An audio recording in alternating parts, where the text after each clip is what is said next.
Ashtavakra Gita, chapter 9, verse 2 states that a truly fortunate and blessed individual, after witnessing the world affairs, experience a cessation of the desire for life, the desire for enjoyment, and the desire to learn or to understand.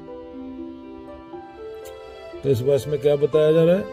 State of detached sage who has found contentment and peace by observing the ways of the world.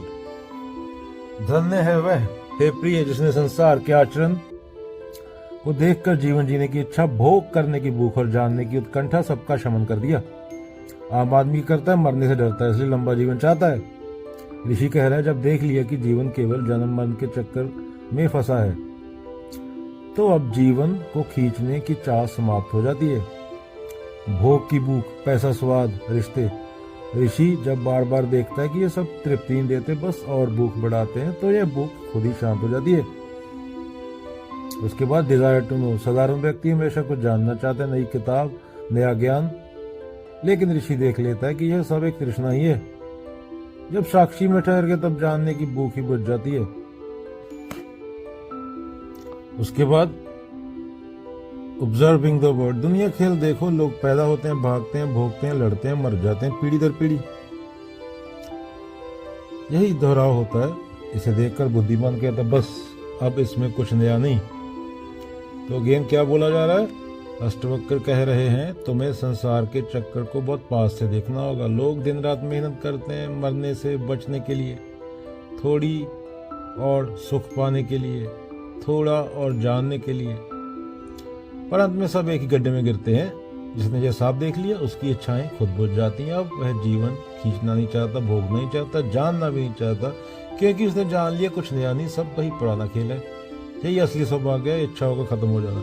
चाह मिटी चिंता मिटी, मन व बेपरवाह, जिसको कुछ नहीं चाहिए वो शाहन के शाह कबीरा। तो अगेन संसार एक घूमता हुआ मेले का झूला है, समझ लो।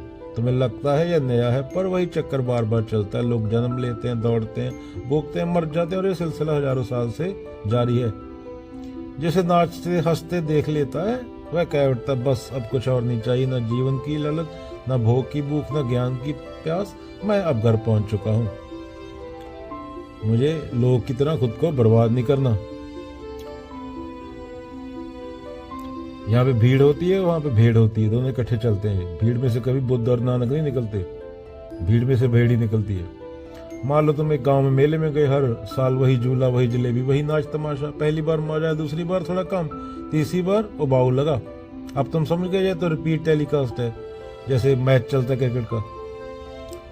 तो अब ना जाने का माने, ना खाने का, ना देखने का, बस बैठकर मुस्कुराते हो। यही अवस्था एक ऋषि की है, जिसने जीवन को रिपीट टेलीकास्ट समझ लिया। तो क्या धन्य वही है जिसने 3 भूखों से मुक्ति पाली, जीने की भूख, भोग की भूख और जानने की भूख। कैसे?